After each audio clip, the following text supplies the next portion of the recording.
Hello, नमस्कार, सत श्री अकाल, अस्सलाम वालेकुम। कैसे हैं जनाब? तो साहब, शांति वार्ता पर पूरा अपडेट। थोड़ा सा ये वीडियो लंबा हो सकता है और पर्दे के पीछे से जो खेल रहा था वो सामने आ गया है। जैसा आपको मैंने बताया था कि पाकिस्तान इसमें मैंने प्यार किया कब के कबूतर के समान था। सलमान खान नहीं था, अब सलमान खान सामने आया है और सलमान खान इस पूरी वार्ता के पीछे अमेरिका का बहुत बड़ा दुश्मन है। कौन है? चाइना ने सारी सेटिंग करी है। ये पूरी वार्ता कराने की इस पॉइंट पर आगे बात करेंगे। हां तो साहब, वार्ता शुरू हो गई है। कल देर रात मोहम्मद गलीवफ और अगराची जो फॉरेन मिनिस्टर हैं पाकिस्तान पहुंच गए हैं। मीडिया पर कभी यकीन ना करो, इसीलिए कल के वीडियो में मैंने याद है बोला था कि दोनों तरह की खबरें आ रही हैं और पता नहीं चल रहा है कि हकीकत क्या है।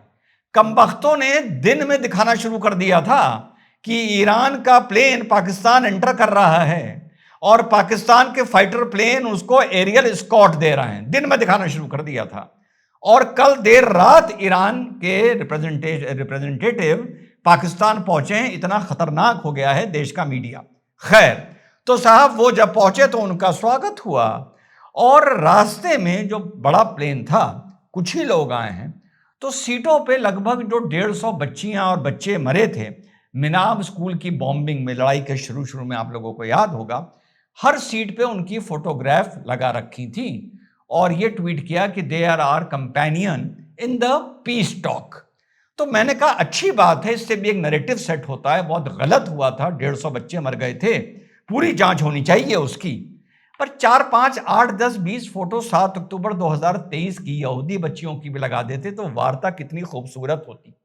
अच्छा चलो, यहूदियों की नहीं लगा सकते, काफिरों की, तो कम से कम माशा अमीनी की एक फोटो लगा देते जिसको लाठी मार मार के मार दिया था। महिलाएं और जो बच्चियां जो मारी थी आज से 1.5 साल पहले, उनमें भी 4-5 की फोटो लगा लेते तो एक अच्छा मैसेज सामाजिक जाता। खैर चलो, कोई बात नहीं, मैसेज अच्छा जाता लेकिन नैरेटिव बिगड़ जाता। अब ईरान की तरफ से जो बयान आया है अब संतुलित आया है, अब आया है होश वाला, है ना।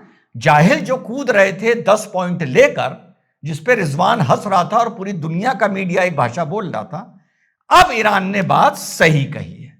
उन्होंने कहा है कि भैया 2 शर्तें हैं वार्ता शुरू होने की।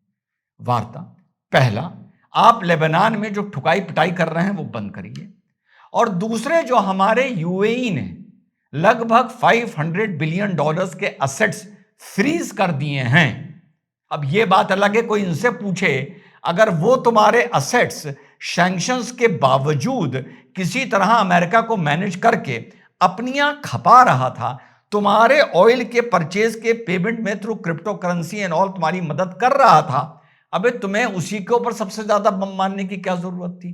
तो खैर चलिए, तो अब ये 2 डिमांड आई हैं, एक लेबनान में ठुकाई पिटाई बंद करिए और दूसरा हमारे जो असेट्स हैं उनको रिलीज करिए। अब जब तक मैं ये वीडियो रिकॉर्ड कर रहा हूं, मुझे ये नहीं पता कि वार्ता शुरू हो गई है या नहीं हो गई है, पहला, और ये भी नहीं पता कि असेट्स रिलीज हुए हैं या नहीं हुए हैं और लेबनान की लड़ाई रुकी है नहीं रुकी है।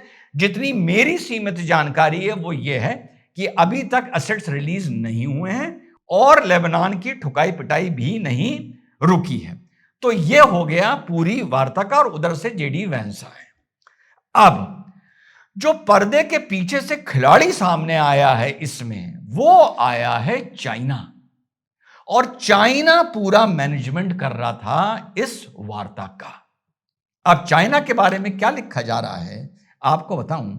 As US president Donald Trump neared his self-imposed deadline to extinguish Iran's entire civilization, it became apparent one country had enough clout to convince Tehran to de-escalate America's biggest rival, China. जी हाँ साथी, in the hour after a ceasefire brokered by Pakistan was announced, Iran officials reportedly credited a last-minute push by China with securing their acceptance, a claim soon after validated by Trump कि पाकिस्तान ने तो घोषणा कर दी थी कि युद्ध विराम हो गया, लेकिन उसके बाद ईरान नहीं माना था। उसने कहा भरोसा नहीं कर सकते, तो चाइना इंटरफियर किया है और चाइना ने कहा है कि नहीं, युद्ध विराम होगा और आप लोग यकीन करिए।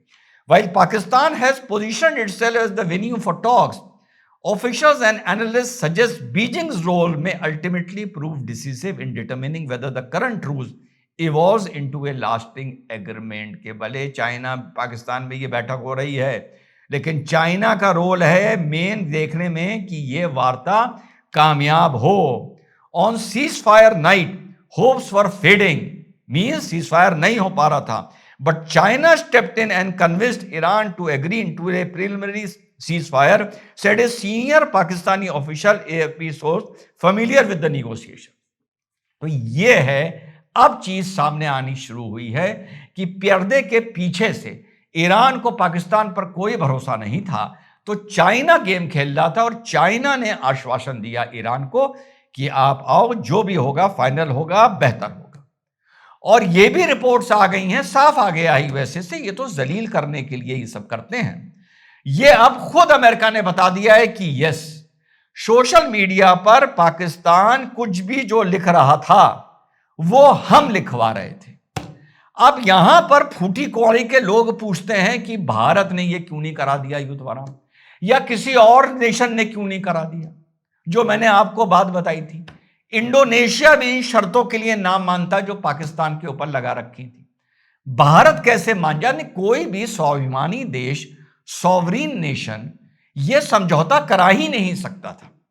कोई भी मैंने प्यार किया का कबूतर बनने को तैयार नहीं था, जब पता है कि राजश्री भी दूसरी कोई और है और सलमान खान भी और है। नहीं, भाग्यश्री भूल गया।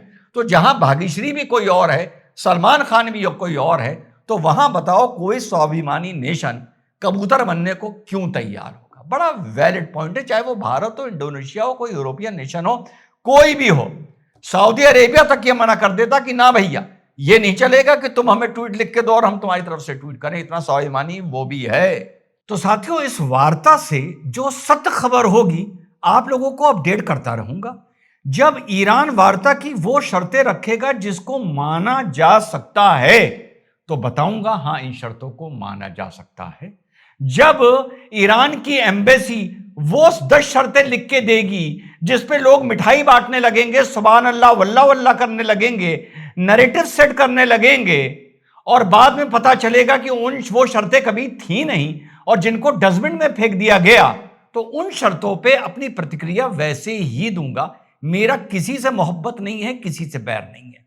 लेकिन आज के दूसरे वीडियो में इस पूरी वार्ता को लेकर डोनाल्ड ट्रंप क्या बोल रहा है, डोनाल्ड ट्रंप क्या ट्वीट कर रहा है, और ईरान के समर्थकों से एक दो बड़े कड़वे सवाल पूछूंगा अपने सेकंड वीडियो में। आज के बड़े महत्वपूर्ण सवाल हैं वो, जो पूरे नरेटिव को, अगर किसी में जरा सी भी शर्म होगी, इस नरेटिव को पूरा धाराशायी कर सकते हैं कि ईरान जीत गया है। जय हिंद, वंदे मातरम, खुदा हाफिज।